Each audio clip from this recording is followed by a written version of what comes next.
What is going on, everyone? My name is Andy. Welcome back to another FPL video. In this one, we're going to talk about some players you might want to avoid, at least for game week 1. Perhaps later on in the season there'll be good options, but for game week 1 I'm not quite sure about them. There's a few players to talk about, so let's get straight into it. So let's start with Man United midfielders, specifically Matheus Cunha and Bryan Mbeumo. And by the way, if you are enjoying the pre-season content, don't forget to hit that subscribe button. Why am I thinking about avoiding these two? A big part is the fixtures. If you look at the opening 5 game weeks, Man United have got to play all of Arsenal, Man City and Chelsea in game weeks 1, 4 and 5. Not ideal. The other 2 fixtures are Fulham away in 2, which is fine, but it's not an amazing fixture. And then Burnley at home in 3, which is good. So only one of the first 5 is really a standout. That is not ideal. And also, Man United aren't exactly a team that you can trust at the moment. They were really poor last year, and their league position wasn't like an anomaly. They just are a mid-table team in the way they've played over recent seasons, and it's starting to catch up with them. And of course, you would expect putting players in like Cunha and Mbeumo to improve Man United, and I'm sure it will, but it might take time to click. If Amorim's going to play this 3-4-3 system, and Cunha's left 10, Mbeumo's right 10, that means Fernandes has to play a bit deeper. I don't know if that's his best position. And even if he can do well there, you need someone good alongside him. And if that player's not there, I'm just not sure how well Man United are going to do from an attacking point of view. Adding goals from Mbeumo and Cunha will definitely help, but I don't know if it'll be enough to warrant going for them in your FPL side in game week 1 specifically. I think I would prefer to wait and see what happens and then maybe pick one of them up later on. Also, as good as Mbeumo and Cunha were last year, they did overperform quite a lot. And you take Mbeumo, for example, everyone keeps telling me he scored 20 goals. Well, 5 were penalties. He's not going to take penalties. That will be Bruno Fernandes still. And yes, 15 goals without penalties is still very good, but it was a massive overperformance. His expected goals per 90 was 0.2, and the actual goals was 0.53 per 90. I think he put up something like 7.5 expected goals and scored 15. The year before, he put up 7.4 expected goals and scored 9. So the idea he's going to come in and score 15 to 20 goals, I think is quite unlikely. And there's lots of good midfielders that are even cheaper than Mbeumo that have better fixtures as well. And it's a similar thing with Cunha. And also, their minutes are not necessarily as secure. There's nothing for Man United to rest for. There's no Europe or anything like that. I'm pretty sure Cunha and Mbeumo will start most games, but there's no guarantee they'll play the full 90 like they have done at Wolves and Brentford, respectively. So I think for me it's just a wait and see. So sticking to Manchester, I also think for the most part Man City midfielders should probably be avoided for game week 1. We seem to go through this conversation every single season. Which attackers for Man City are nailed on? The answer most of the time is none of them apart from Haaland. So you're already guessing in terms of who's going to start, who's going to get good minutes. And then often as you get closer to the deadline, the conversation comes around to, well, if they play, or I'm pretty sure they're going to play, and the upside if they do will be huge, and they're worth it because Cherki's only 6.5, Foden's only 8 million. The problem then comes where they don't get the returns you're hoping for, and or they get benched, or they get early subbed and stuff like that. And all of a sudden, you're having to transfer them out for a different player. And I understand why Marmoush is 8.5, and he probably is the best of the lot when it comes to Man City midfielders. And I understand why Foden is 8, because if he does get regular minutes and regular starts, he's more than capable of smashing that kind of price point. We've seen it before. But last year was really poor. And who could tell me right now exactly how Man City are going to set up? If everybody is fit, presumably Reinders and Rodri will play. Ahead of them, would it be Cherki number 10, Marmoush off the left? In which case, is Foden going to play off the right? What about Savinho? What about Doku? What about Bernardo Silva? There is just too much of a headache there. So we know Haaland's going to play up front. And I think if I was guessing, Marmoush is going to get pretty good minutes. And by the way, Haaland's missed a few penalties. It might be that Marmoush is first choice penalty taker. Hopefully we get some kind of indication in pre-season. But I just don't think the headache is worth it. And also, when you look at their price points, Cherki 6.5 million. You could go and get Ismail Sarr, who got like 15 attacking returns last year, pretty much a guaranteed starter for the same price. Kudus at Spurs, same price, pretty much going to play, you'd think, from the start most games. Marmoush 8.5, again, I think he probably is the best option, but you've got Wirtz at Liverpool. And Wirtz is almost certainly going to start every single game. So is someone like Marmoush worth the headache? Again, they have to price him that high Because if Haaland goes and gets injured, Marmoush will play up front and take penalties, and all of a sudden he's a great option for that price.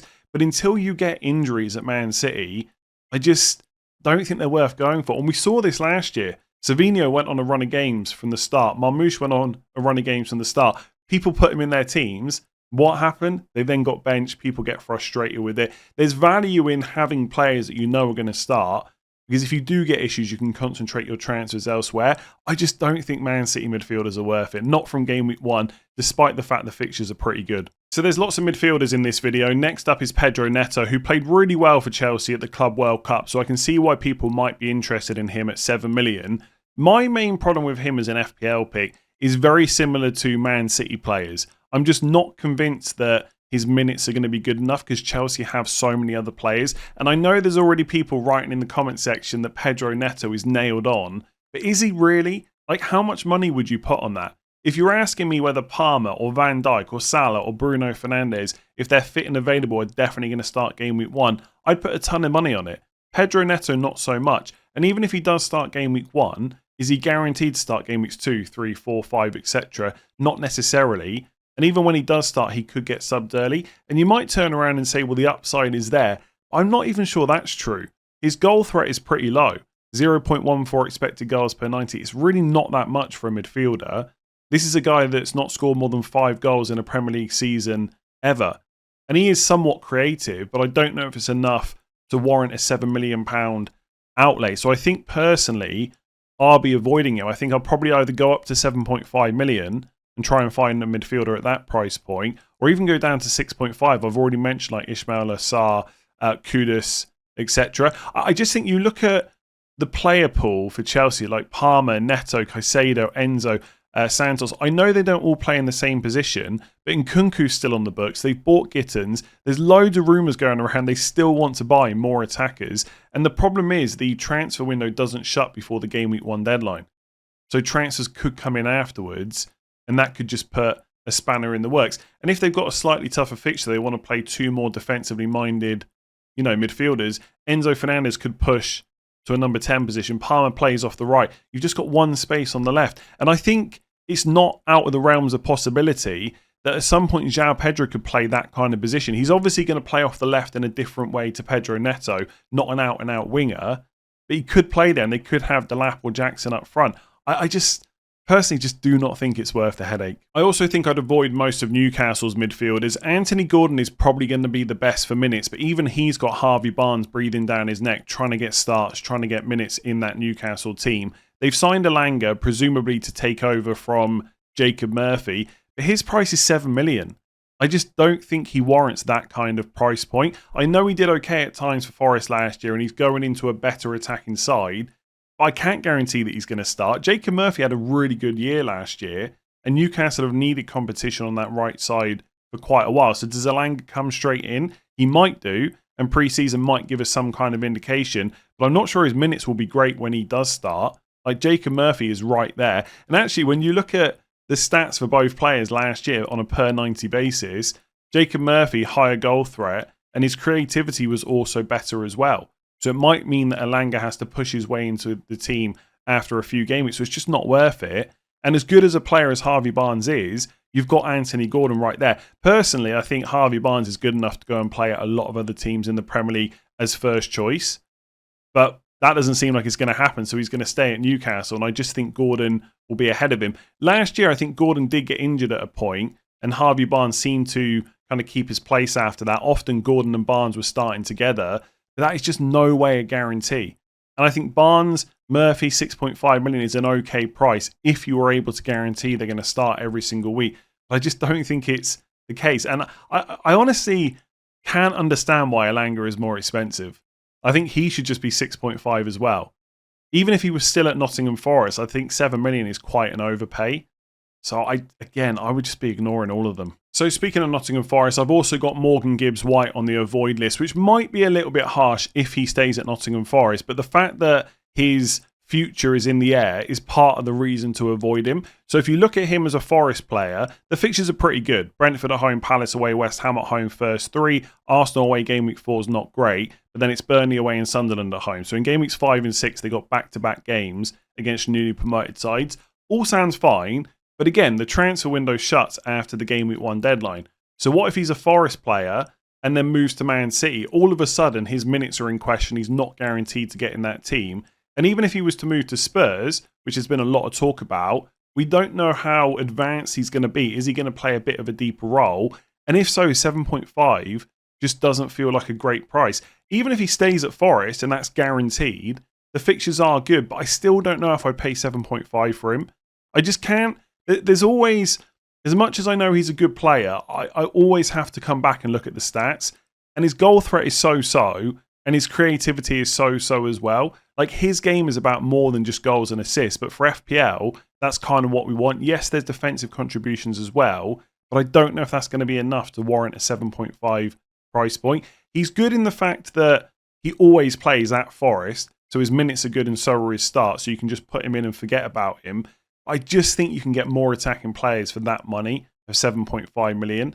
And if he does go to Spurs, I don't necessarily think that makes him a better FPL pick. And if he goes to Man City, it definitely makes him a worse one. And then I've got a few other players that people may or may not start looking at over the coming weeks as we get closer to the game week 1 deadline. First is Konate. I actually quite like Liverpool defence for the start of the season, despite playing Newcastle away and Arsenal at home in game weeks 2 or 3, because they're such a strong defence. But I think with Konate, you've not got that guarantee of minutes. I think right now it's going to be him and Van Dijk, right? That's not really in question. But the rumours of Liverpool going for a centre-back and not going away, and if they do sign one, it won't necessarily be a backup. Let's say they go and get Gay, for example, he could take Konate's place, or at least there would be some debate over who's definitely going to start. And also he's 5.5 million. For 0.5 million more, you go and get Van Dijk. Konate's goal threat is not that much anyway, so why not just pay the extra and get the guaranteed start, or go for the upside of like a Frimpong or a Kirkes instead. So for me, Konate is a fairly easy avoid. You've also got Peru at Leeds, they're forward for 5.5 million. Only 2.8% owned, but I've been asked a few times already about whether he's an option. In general, if I was going to go for a forward from a newly promoted side, I probably would prefer to go for Leeds because I think they're going to be the strongest team.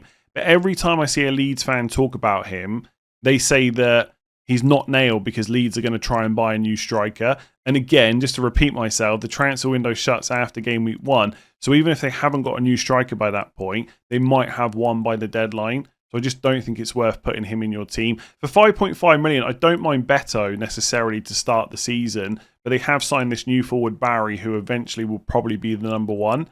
But for game week 1, 2, 3, possibly Beto could be an option. Heung-min Son, I know it feels like sometimes we say this every year about certain players, but the general narrative and conversation coming out from Spurs fans, or a lot of them, is that Son's minutes will be severely reduced this year. You're just not going to be able to rely on him as a guaranteed starter. So that's a problem. But also he's 8.5 million. Maybe if you could guarantee 90 week in, week out from him, he'd still warrant that price, but I don't think we're going to get it.